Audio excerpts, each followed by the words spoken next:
Súper. Él es ingeniero comercial de la Universidad de Concepción. Está terminando su segundo magíster. Me contó que tenía un magíster en comunicaciones y ahora está haciendo un magíster en artes liberales en la Universidad Adolfo Ibáñez, con más de 30 años de experiencia como gerente comercial y gerente general de empresas. Fue presidente del directorio de la Fundación Súmate del Hogar de Cristo y actualmente director de la Fundación Sociedad Educacional Galvarino y director del Colegio Copérnico de Frutillar. Por eso les decía yo que me parece que Emilio tiene una gran vocación de servicio. Nos visita desde Praxis, porque él es uno de los socios de Praxis, trabajando ya con esta empresa por más de 17 años, junto a otras empresas para mejorar sistemáticamente la experiencia de sus clientes y entregando un modelo, un medio de construcción de soluciones y de una cultura que esté centrada en el cliente. Es un poco lo que estamos hablando hoy, ¿cierto? El tema que nos viene a presentar es la adaptabilidad en la era del cliente. Y aquí es donde yo me sorprendí también por el título de su presentación, porque es muy fuerte, pero es muy real, según lo que yo he escuchado hoy, desde humildad e ignorancia un poco del tema, pero dice, miren, dice, cuando la cultura de tu organización se come tu estrategia de experiencia de clientes. Hace mucho sentido. Así que recibamos en este escenario a don Emilio Sierpe.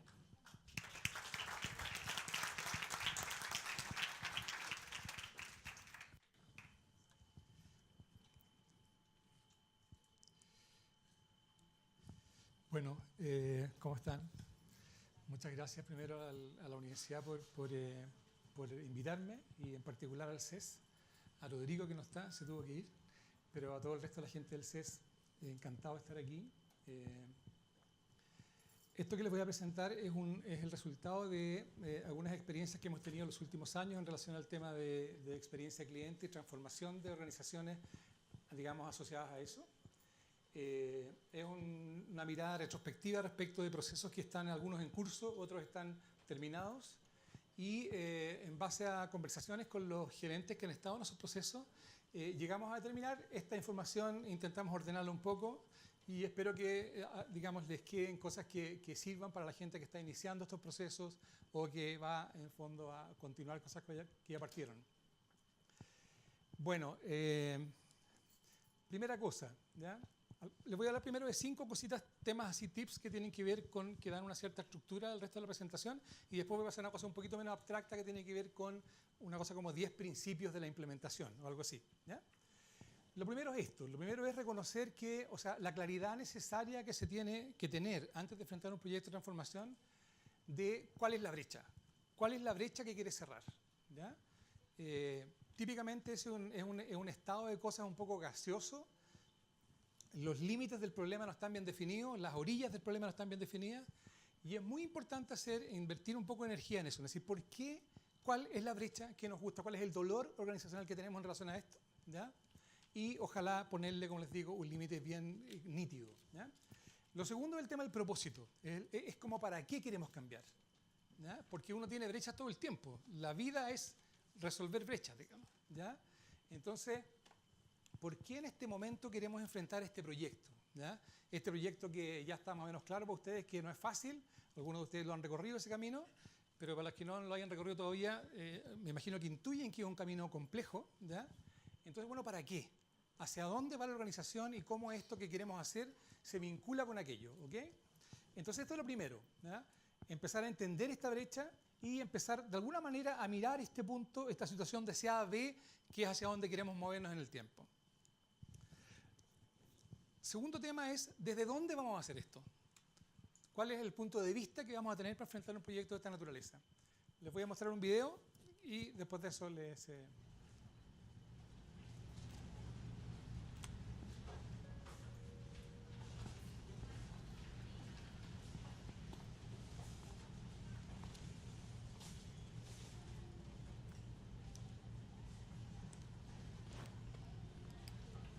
Hello, just after semi-skimmed milk. Your search for semi-skim milk returned 0 results. We don't sell milk. Your search for milk returned 52,256 results. Your top hit, milk of magnesia. No, Milk floats of yesteryear. no. This milk-themed family wall planner. No, sorry, I'm just looking for, you know, normal milk. Couldn't find what you were looking for. That's what I'm saying. I couldn't find it, so I'm asking you if you could... Advanced search. All right, let's do this. Keyword, now, go. Yeah, okay. Milk. Please narrow your search by using one of the following filters. Kayaks, pack of 12, self-cleaning, breakfast and condom. That one. Breakfast. One result. Milk, skimmed semi. Semi-skimmed milk. That's what I first asked you for. It's milk skimmed semi.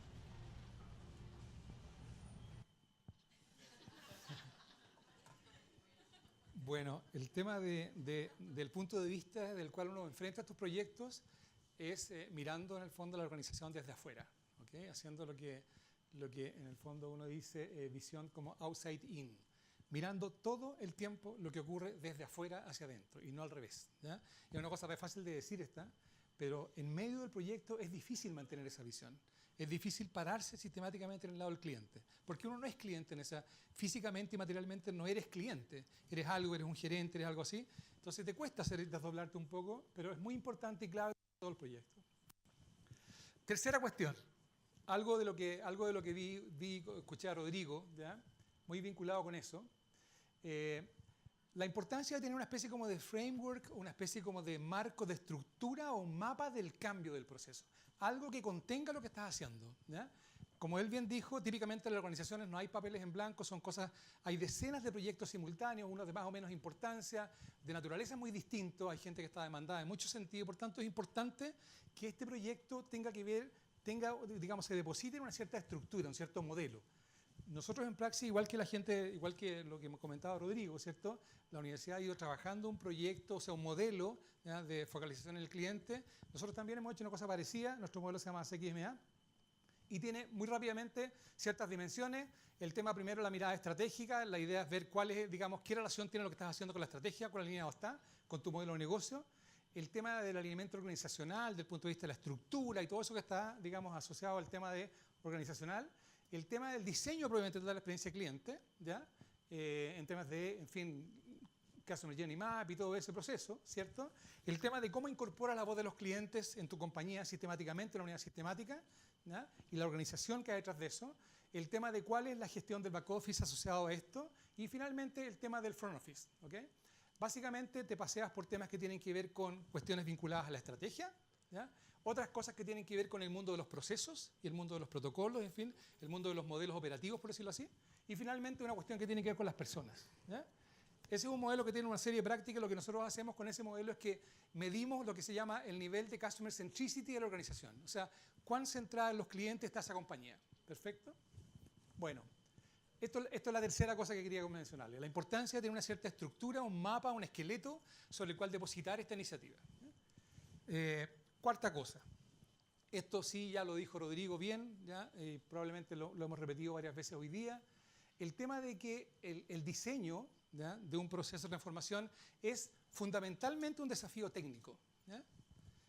En cambio, la implementación de un proceso de transformación es fundamentalmente un desafío adaptativo. La diferencia entre un desafío técnico y adaptativo, algo dijo Rodrigo, pero digamos, digo de nuevo porque es importante tenerla clara, ¿ya? Los problemas técnicos tienen tres características. Uno, primero, tú eres capaz de definir el problema, o sea, sabes cuál es el problema. Segundo, hay una solución para eso. Y tercero, el que lo soluciona es un experto, alguien que sabe que puede estar dentro de la compañía o fuera de la compañía, pero sabe cómo solucionar eso. Un problema adaptativo, en cambio, no sabes bien cuál es el problema, primera cosa, ¿ya? Ni siquiera sabes bien cuál es el problema. Sabes que algo no funciona bien, pero no sabes con precisión cuál es el problema. Y de hecho, si hay 4 personas conversando sobre eso, las 4 probablemente ven el problema de una manera distinta. Lo ven en un lugar distinto, en un sentido distinto. Primer desafío.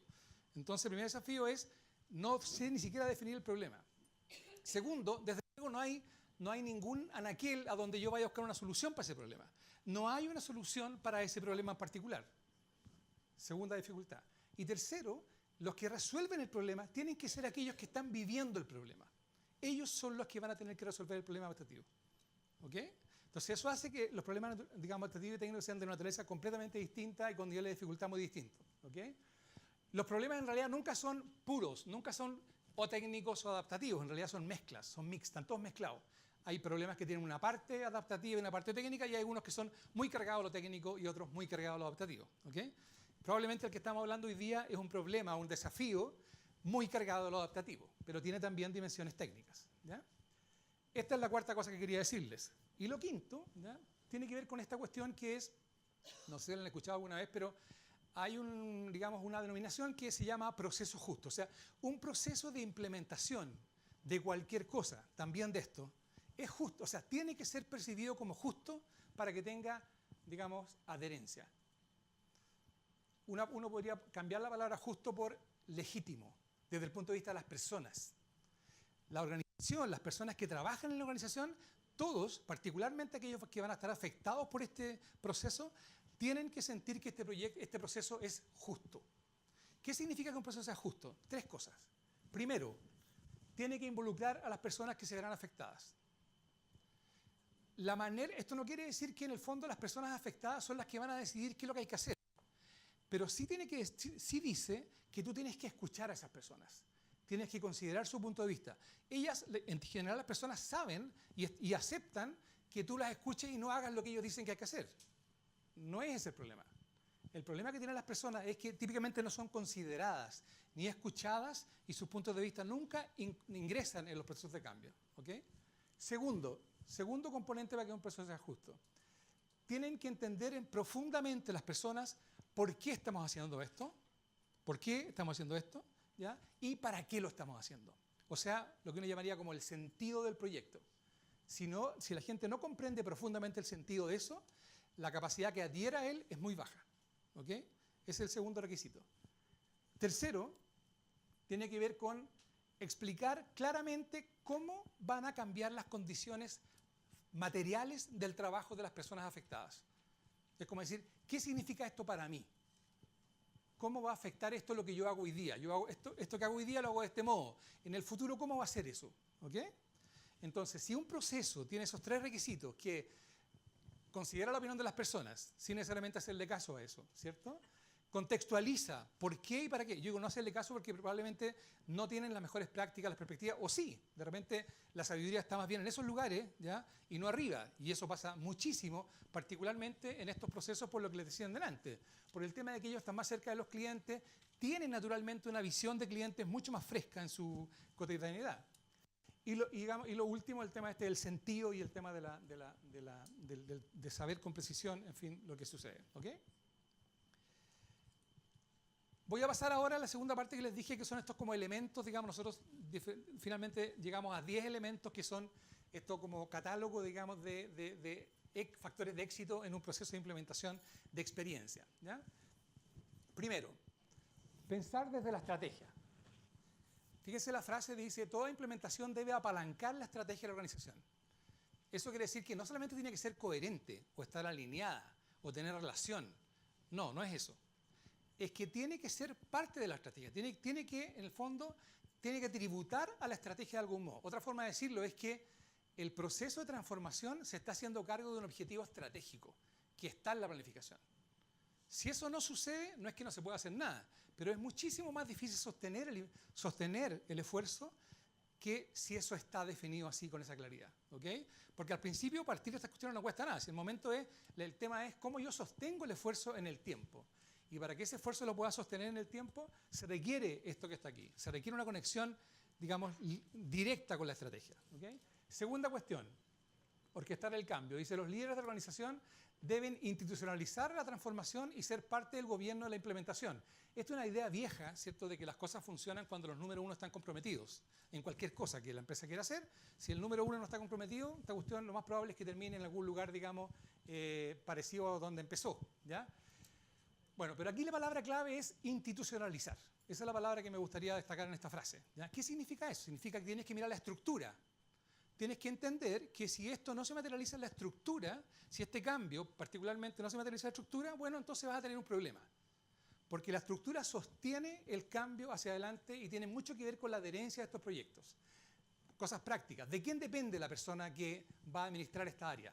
Depende del gerente general, depende del gerente marketing, depende del área de calidad de la compañía, depende del área de atención de cliente, en fin. ¿Ya?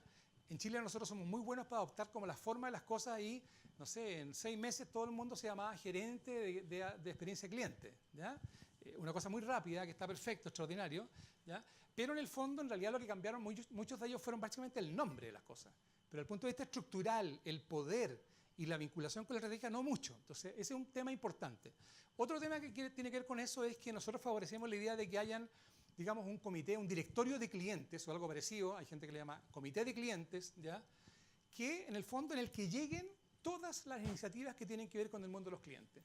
Y en ese comité hay 2 cosas que son importantes. La primera es quiénes participan. Y la lógica es que participa el gerente general y su segunda línea. Y lo segundo es de qué hablan ahí, ¿ya? O qué hacen dentro de esa reunión. Y la respuesta a eso es, ponen fichas, ponen decisiones y lucas. Si un comité de clientes no tiene esas 2 cosas, no pasa nada. Es estéticamente muy bonito y da la idea de que las cosas están funcionando, pero en la práctica no va a pasar nada. ¿Ok? Tercera cuestión. Tensionar desde las metas. ¿Ya? Esto es muy importante, construir una ambición concreta y nítida para el proyecto.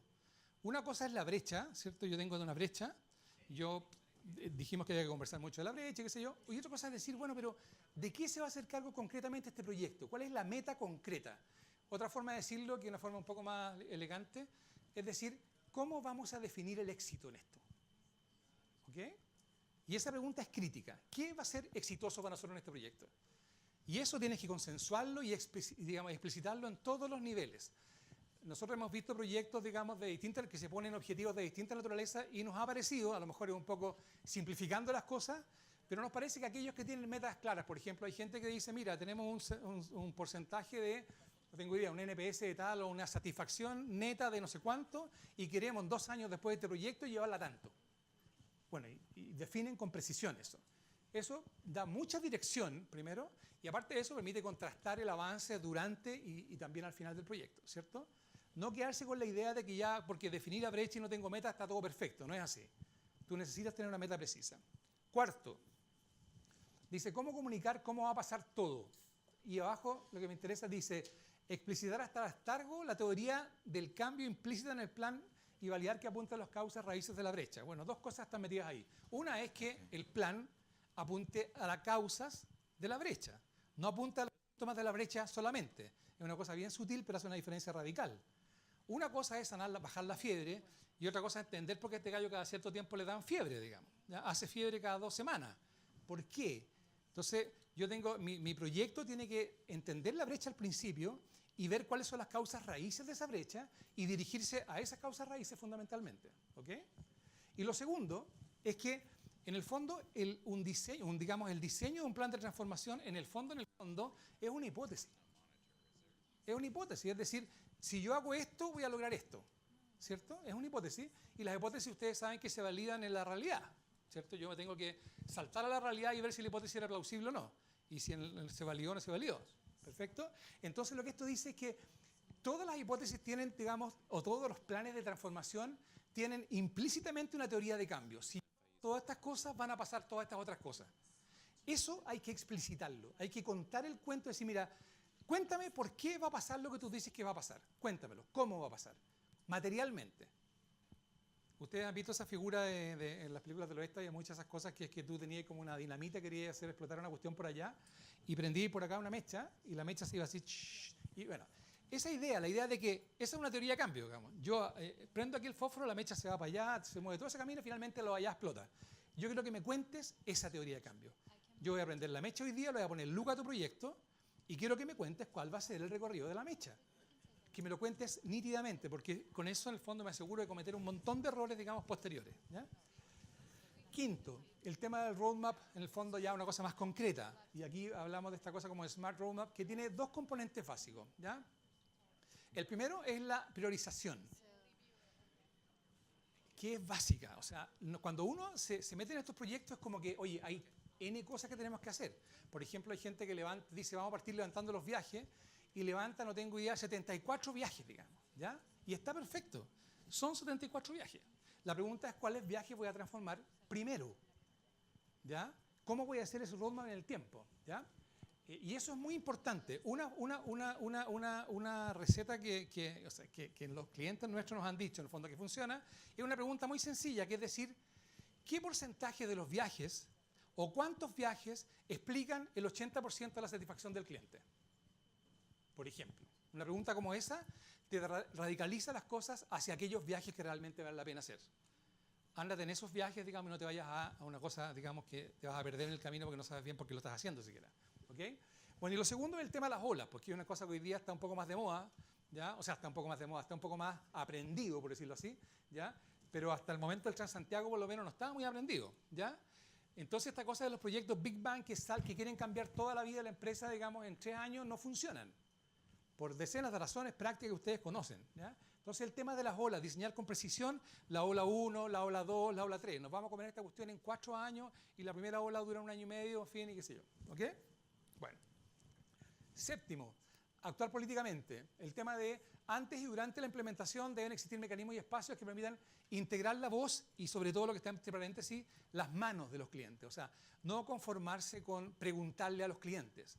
Porque cuando tú entras en la lógica de preguntarle a un cliente, eso es muy bueno y nosotros lo hacemos todo el día, ya todo el tiempo, a eso nos dedicamos y nos pagan por eso, pero no siempre los clientes, bueno, ustedes saben esta cosa vieja de que los clientes saben lo que les duele, pero no saben las soluciones. Te pueden decir mucho respecto de qué es lo que les duele, cuáles son sus dolores, pero te pueden decir muy poco respecto de qué me gustaría que tú hicieras por mí, ¿ya? Entonces ya ese es un tema, pero el tema es que hay que escucharlos bien y hay que ojalá incorporarlos en muchas fases del proceso.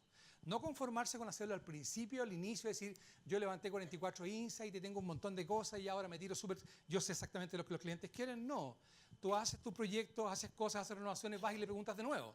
Y ojalá los metes en un equipo un poco paralelo, tomas en fin una especie de panel y haces algo parecido, mejor todavía. En eso, o sea, si te equivocas un poco por exceso en eso, está bien.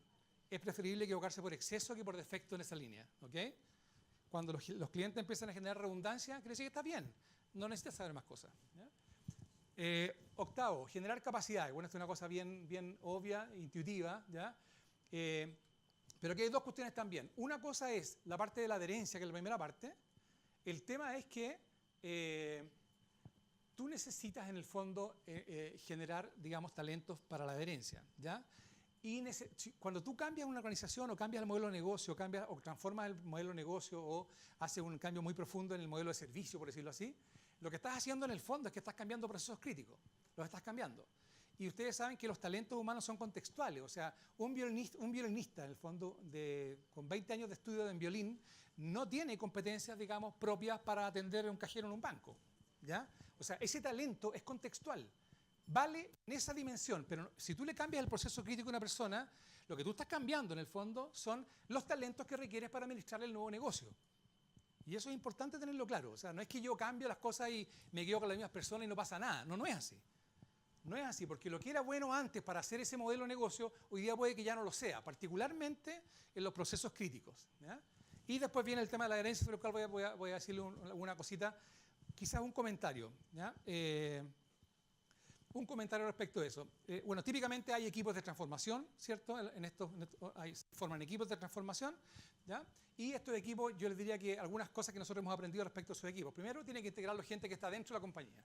Es una cosa también intuitiva, pero no traer gente de afuera a meterse en los equipos, ¿ya? Si te faltan personas, tienes que meter gente en la operación y sacar a los de la operación para acá y traerlos al equipo, ¿ya? Segundo, ¿cuáles son los criterios para que la gente, qué es lo que buscas tú cuando buscas un integrante de un equipo de transformación? 2 cosas fundamentalmente. Primero, alta capacidad de análisis. Y segundo, autonomía. Esas son las 2 habilidades críticas en una persona que integra un equipo de transformación. Capacidad de análisis y autonomía, ¿ya? Tercero, tienen que estar los mejores en algún sentido. Las experiencias que nosotros conocemos, de cada 10 personas que postulan dentro de la compañía digamos, a pertenecer a este equipo de transformación, 7 no quedan. O sea, solo 30% de la gente que postula a pertenecer a un equipo de transformación se integra, ¿ok? Entonces, es una elite. Es una elite en el sentido que son gente que sabe mucho de ciertas cosas y tiene estas capacidades de las que hablábamos, ¿ok? Bueno, eso. Una última cosa quizás de eso, hay organizaciones que hacen dos equipos, un equipo que tiene que ver, un equipo de transformación y un equipo de adherencia, que va detrás del de transformación. Va un equipo transformando en un viaje y atrás viene un tipo que hace otro equipo más chico que hace adherencia y que se preocupa de dos cosas fundamentalmente. Digamos, mejora continua del viaje que está transformado, por decirlo así, ¿ya? O sea, hace como la estabilización de ese viaje y instala lo que se llama comportamientos críticos. O sea, logra que la gente cambie la manera en que trabaja y se preocupa de hacer eso hasta que eso se sostiene en el tiempo, ¿ya? Y ahí viene todo el tema del Lean, que probablemente ustedes han escuchado mucho, todo el tema del diálogo de desempeño, en fin, todo ese tipo de cosas que son propias para eso, ¿ya? Bueno, noveno, el tema del futuro. Durante el proyecto siempre tener dos cosas, quick wins, que tienen que ser no al principio, no más, sino que durante todo el proyecto tienen que haber siempre quick wins, porque esas cosas representan como esto que llamamos el combustible emocional del proyecto, ¿ya? Es importante que la gente se entusiasme todo el tiempo. Y lo último, el tema del propósito. El tema del propósito hay que visibilizarlo mucho. Siempre hay que tener como ese sentido, porque la gente durante el cuento se pierde porque se ensimisma en la cosa práctica y concreta en la que está haciendo. Y pierde un poco el contexto y de repente dice, ¿para qué diablos estamos haciendo esta cuestión? Son puros problemas esta cuestión, ¿ya? Bueno, para que no pase eso o pase menos, tú tienes que todo el tiempo visibilizar el propósito. Decir, oye, esto lo estamos haciendo para esto, vamos para allá, la estrategia de la compañía es eso y esta cuestión conecta a esto y todas esas cosas. El décimo, graduar el desempeño. Bueno, el tema del monitoreo, que es clave, ¿cierto? Y aquí quizás lo importante es monitorear no solamente los aspectos técnicos, ¿cierto? Típicamente KPI, sino también los aspectos adaptativos. Y ahí la pregunta mágica, ¿ya? Que siempre tienen que hacerse durante el cuento es ¿en qué están las personas de la empresa? ¿En qué están las personas? Partiendo como por anillos, por decirlo así. El anillo de transformación, el anillo que está más al lado, más al lado, más al lado. ¿En qué están las personas? ¿Qué le pasa a las personas? ¿Están entusiasmadas, están bajoneadas, están confundidas, están qué? ¿Ya? Muy importante seguir qué pasa con las personas durante la implementación. Aquí está un resumen de los 10 principios, ¿ya? Solamente para que lo vean, ¿ya? Y me quedan dos láminas. Bueno, ¿cómo se ve? Ya, perdón, ahí se lo veo en el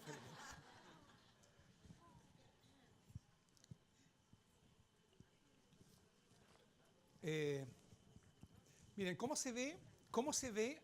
Yo no voy a, este gráfico tiene, en el fondo tiene en el eje vertical como el nivel de desequilibrio de la organización y acá tiene el tiempo y esta línea lo que intenta simular es cómo es un proceso de transformación, cómo va variando el desequilibrio de la organización mientras tú te mueves en el tiempo, ¿ya? Y aquí pusimos, hay una línea bien sutil, no sé si logran ver unas líneas verdes así, finitas que están por ahí y que se van como enanchando. Bueno, lo que se va enanchando o lo que va aumentando es la capacidad adaptativa de la organización. Es como al principio cuando parte, la organización tiene una banda muy chiquitita de capacidad adaptativa en la que se producen estos que se llaman desequilibrios productivos, ¿ya? Y después de eso tú empiezas a enanchar un poco esa cuestión. Y esto tiene que ver con hitos. Yo puse aquí una cosa a partir de la historia de los clientes que nosotros hemos tenido. Entonces, por ejemplo, se identifica una brecha, digamos, en el entorno. Así, oye, viene no sé qué idea de la cuestión digital y nos van a barrer, ¿ya? Bueno, salta la tensión así a un nivel increíble y se va del sistema, ¿ya? Qué sé yo, después de eso... Definición de la ambición, qué queremos hacer, cuál es nuestra meta, para dónde tenemos que ir en relación a esto, en fin. Después, construcción del relato para el cambio, ya una cosa más sofisticada, contratamos a algunas personas, empezamos a definir cómo vamos a contar la historia de por qué tenemos que cambiar y todo ese rollo. Bueno, empiezas a formar este equipo de líderes de transformación, lo empiezas a formar, a constituir y parten las cosas, ¿ya? Te mueves acá, parte como el kickoff, ¿ya? Del comité cliente, que les decía yo, y esta nueva estructura, vamos a cambiar a la gente, ahora este señor se va a llamar gestión de, digamos, gerente de experiencia, va a depender del gerente general, todos esos ruidos empiezan a generar, digamos, de nuevo, una tensión alta, ¿ya? Sube la tensión de nuevo, ¿ya? Después de eso, diseño del roadmap de implementación, esa cosa, el diseño del roadmap en general contiene mucho, muy contenedor, porque te dice, bueno, finalmente esto es lo que vamos a hacer, esta es nuestra hoja de ruta, así que ya, me puede gustar, no me puede gustar, pero eso va a pasar, en fin. Sigue avanzando, dice el levantamiento de viajes de clientes, ¿ya? Y los blueprints, digamos, esa cuestión también como que baja un poco la tensión porque igual materializa las cosas, las hace más concretas. Tú cuando ves un viaje diseñado dices, pucha, esta cuestión yo pensé que era más difícil y qué sé yo, y ves las cosas como muy materialmente ahí, entonces eso te da una cierta contención, ¿ya? Después, más adelante, bueno, los primeros quick wins del proyecto, entonces bajan todavía más la tensión. El tema del kickoff de la implementación de las iniciativas más estructurales, cosas que hay que cambiar, así como que vamos a cerrar sucursales, vamos a abrir esta cuestión, en fin, de nuevo tensión para arriba, un poco de tensión, pero ya dentro de una cierta banda. Aquí pusimos ahí la intervención de los procesos internos críticos, ¿ya? Una cosa también, de nuevo, un porcentaje de atención. Y finalmente pusimos aquí, no sé, el kickoff del equipo de adherencia, que la cosa como entra en un cierto régimen, ¿cierto? Y uno dice, pucha, las cosas están entrando de nuevo en un nivel de... Bueno, así se vive este proceso, ¿ya? Y es importante tener claridad de que eso va a ser así. O sea, es muy difícil que no sea así. La pregunta es si yo soy capaz de gestionar eso, ¿ya? No sé si ustedes han escuchado esto, pero que, bueno, se habla mucho de gestión del cambio y, no sé, yo he aprendido que este último tiempo, sobre todo, que en realidad esa cosa de gestión del cambio es como un oxímoron, digamos, como una contradicción en sí misma, ¿ya? Porque el cambio no se puede gestionar, se puede liderar el cambio. Porque cuando yo digo el cambio, en el fondo estoy diciendo, la palabra gestión es una palabra que refiere más a lo técnico, ¿ya? El cambio no es un problema técnico, por tanto, no es un tema como de gestión, es un tema más de liderazgo, ¿ya? Bueno, en fin, de eso podríamos hablar mucho más. Última cosa, última lámina. Les dije al principio desde dónde miramos esto y apareció este supermercado, digamos, ordenado de una manera bien ingeniosa, ¿ya? Y en el fondo no respetando, por decirlo así, la visión outside in, ¿ya? Segunda lámina, última lámina, esta es la última en la que viene, tiene que ver con el tema como de la actitud, ¿ya? Y nos parece que esta lámina refleja muy bien la actitud que uno tiene que tener, digamos, en un proyecto como este, que es esta. El compromiso de clientes de Google, digamos, dice, si los usuarios no pueden deletrear, es nuestro problema. Si no saben cómo formular una consulta, es nuestro problema. Si no saben qué palabras ocupar, es nuestro problema. Si no pueden hablar el idioma, es nuestro problema. Y si la web es demasiado lenta, sí, también es nuestro problema. ¿Ok? Bueno, esa es la manera que encara Google este tipo de cuestiones y me parece que refleja muy bien la actitud que uno tiene que tener frente a estos proyectos. Eso es lo que teníamos para ustedes. Muchas gracias. Un aplauso más fuerte para Emilio Sierpe. Muchas gracias por esa interesante exposición.